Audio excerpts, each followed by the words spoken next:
everyone! This week, Kreg announced not one, not two, but 8 new products, and I've got them all here, and I am partnering with Kreg to bring you all the details of each of these products, everything you need to know, how they work, what they do, and if you need them or not. Each of these products can actually be grouped into 3 categories. First up are the joinery solution, where we have the Kreg Pocket Hole Jig XL, we have the drilling guide, we have the 90-degree pocket hole screwdriver, and we have the quick flip. And then we have the hardware solutions, which include the cabinet door mounting jig and the shelf pin jig. And then we have the workshop solutions, where we have the panel carrier and we have the multi-purpose project blocks. Now let's get into the details of each of these products. So first up, we have the Kreg Pocket Hole Jig XL. This is specifically designed to make pocket holes in 1.5-inch thick and 3.5-inch thick materials. So 2x4s and 4x4s. This does look a lot like the Kreg 320, and it actually works really similarly as well. And if you want to check out how the Kreg 320 works, I have a full video tutorial about that, and I will add a link to that below. But this actually has a few extra features as well. So here's what comes in the package. We have the jig itself. We have the easy set drill bit with a stop collar. Now, for comparison, here is a regular pocket hole jig drill bit. So you can see that it's not only longer, but it's also a lot thicker. It does have predetermined markings for 1.5-inch and 3.5-inch stock. And then we have the square driver bit. As always, we have a hex wrench to help adjust the drill bit stop collar, and we have a clamp pad adapter. And just like the 320, you can actually twist and separate out these 2 drill guides. So you can use just the one if you need to, or you can add spacers to vary the pocket hole spacing. And it has these preset markings for 1.5-inch thick and 3.5-inch thick material. And these top tabs in the back can be easily moved, so you can pick the material thickness you need. So let's go ahead and try this. I am very excited to see how I can use 4x4 blocks. So the only 4x4 boards that I have in my workshop are these pieces that I use to support my plywood when I'm using a circular saw to cut it down. So we are going to be using these. They are nasty looking, but they're 4x4s. So first off, I'm going to make sure my tabs are at a 3.5-inch setting. And I'm going to add the stop collar and tighten it at the 3.5-inch setting. Now I'm going to set it up so that the tabs are resting on the edge of the board. And now I need to clamp this. There are a few different ways you can do that. First, of course, is the clamp pad adapter, which fits right onto a face clamp, and then you can fit it onto this. Or you could use a regular clamp. You can also use a screw, because it has a screw hole in here that you can use to attach the jig to your board while you make the pocket holes. I don't have a big enough face clamp, so I'm just going to use a regular clamp and clamp it down. Now we can make our pocket holes.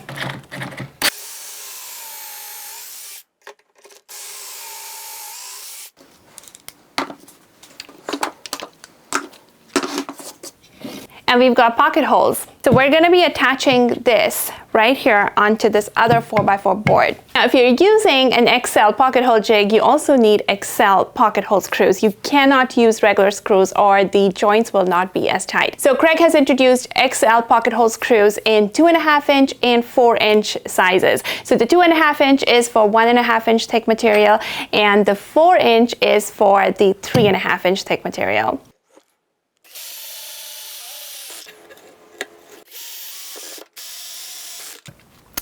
And that is it. The joint is done.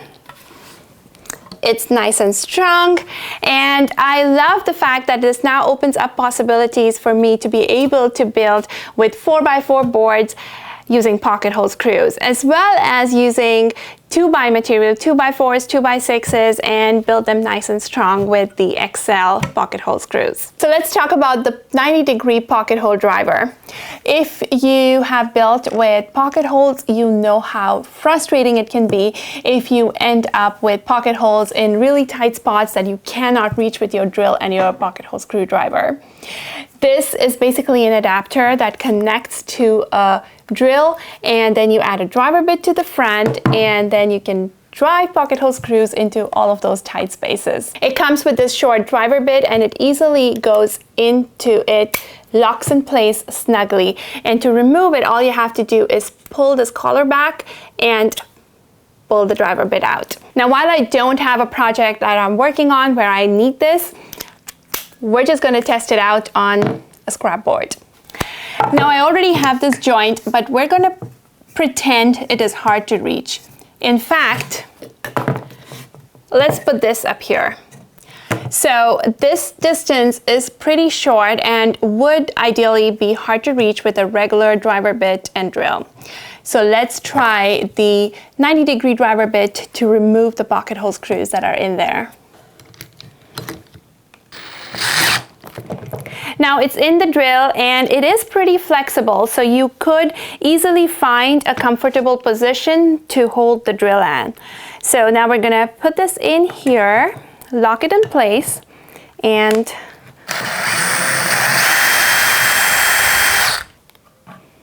let's put that back in.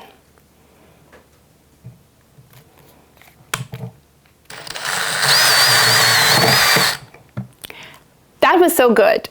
I love how easy it is to use. There's this spot right here, a flat area that makes it really easy to hold and control the driver bit while you also control the drill. I think it is a great, much needed godsend product because it is going to make building with pocket holes so much easier.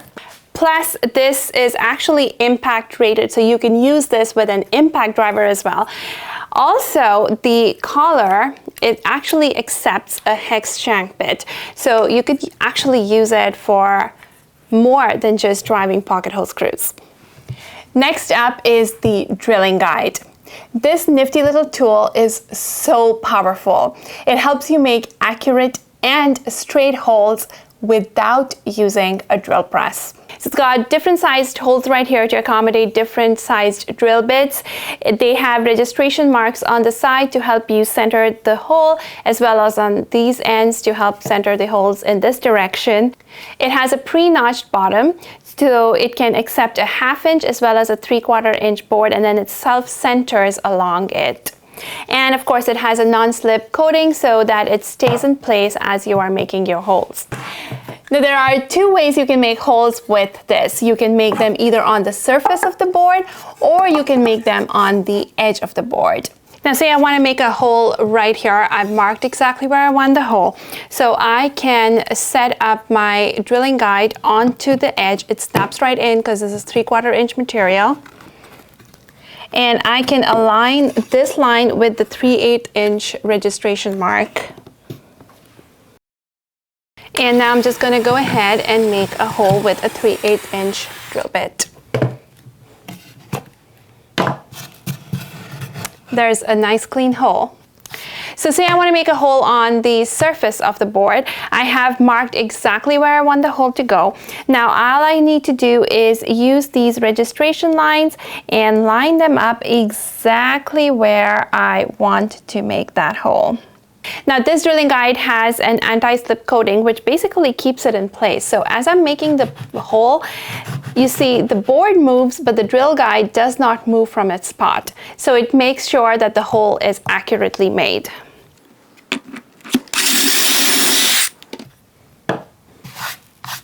And that gives us a nicely centered hole as well as a nice clean hole. So the drilling guide helps you make accurate, straight, clean holes, which you should be doing anyways anytime you drill holes. This is a great addition to your toolbox if you don't have a drill press, don't have space for a drill press, or even if you do have a drill press, this is great for the times when your project will not fit into a drill press.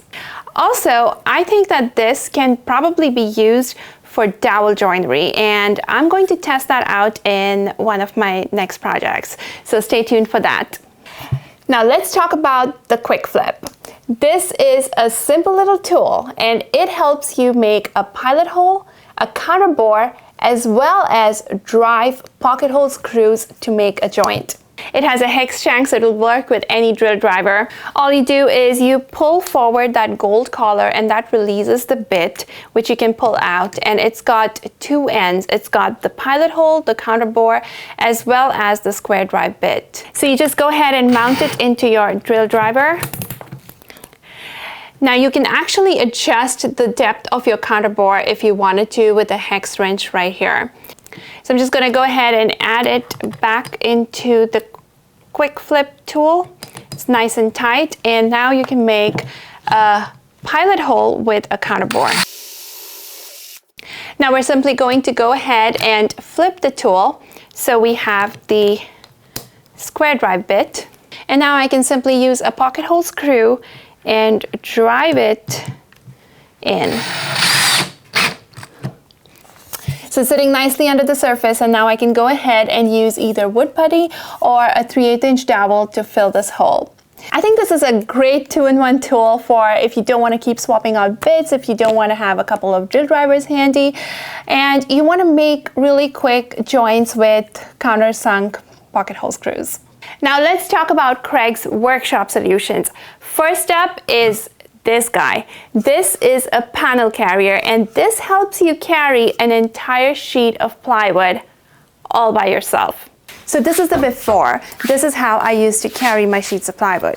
But now with the panel carrier, you just hook it on and pick it up.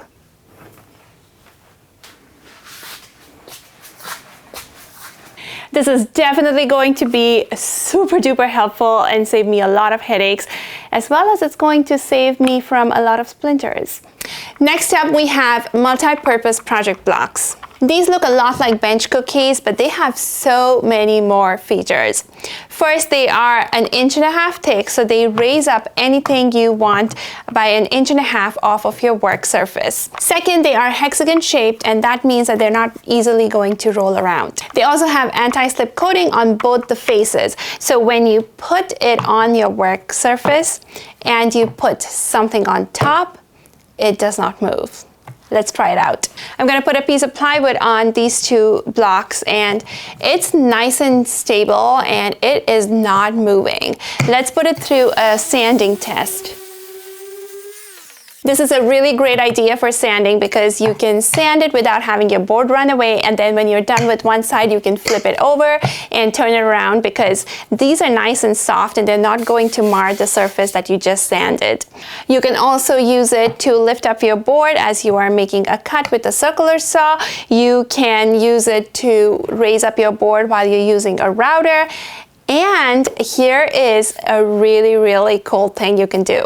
You can twist these to reveal a little point, and this is great for supporting your boards while you are finishing because it not only raises them up so you can get onto the sides and apply the finish, but also you can turn it over and you don't have to wait for it to dry because those tips are soft and they don't damage the pre-finished surface. I love how versatile these blocks are, and I am definitely going to be using these blocks in my workshop a lot. It's time to talk about hardware solutions. First up is the cabinet door mounting jig. I really wish it existed when I changed out the cabinet doors of my kitchen.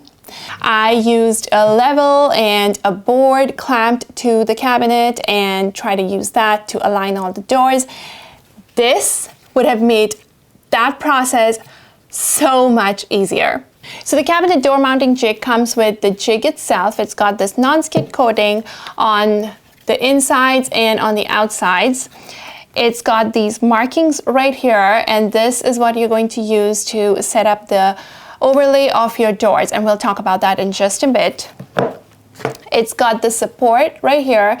It's got these pegs that actually go into these holes to create the overlay for your doors.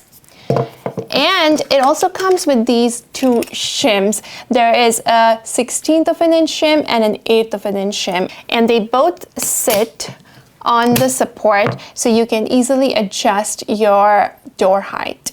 Now, to demonstrate this, we are going to pretend that I am mounting a door onto this box. You see the use of the multi-purpose project blocks right there?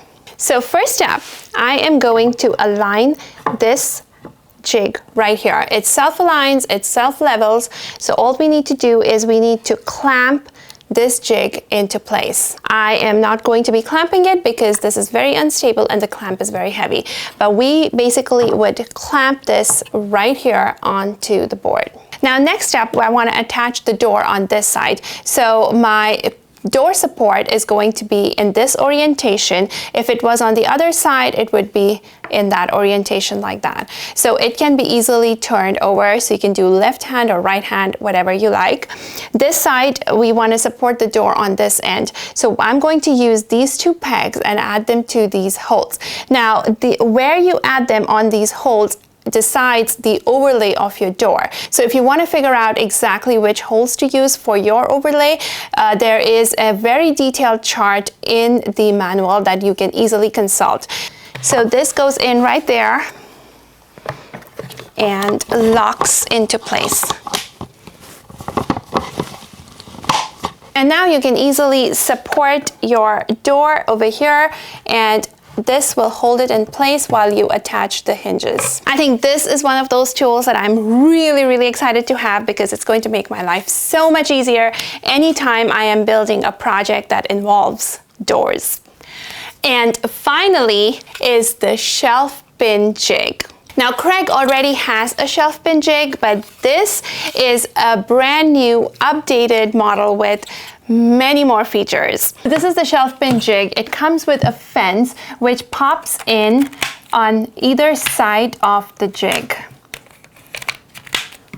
It also comes with the drill bit itself. This is a 5mm drill bit and a stop collar, a hex wrench to adjust the stop collar, and it comes with an indexing pin. It also comes with a few shelf pins, and you can always buy more, and Kreg actually has them available for purchase as well. Now, the back of the shelf pin jig actually has storage for all of these tools that go with it, so you're not losing them over time. Now, one of the great features of this shelf pin jig is that this fence is removable.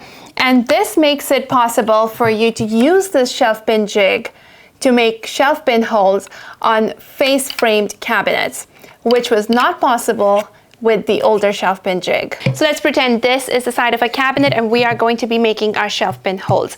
Now, if this was a face frame cabinet, I would not need the fence at all, and I can simply align this to wherever I need onto my cabinet and make my shelf pin holes. But if this was a frameless cabinet, I am going to use the fence and align it so that this edge sits on the side of my cabinet, and now these are nicely aligned and level. You can clamp this if you like, but it is not necessary.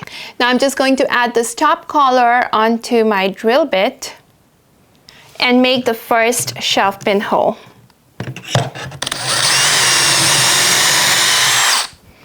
Now that I have the first hole, I can use the indexing pin to insert it in there, and that holds my shelf pin jig in place while I go ahead and make the remaining shelf pin holes.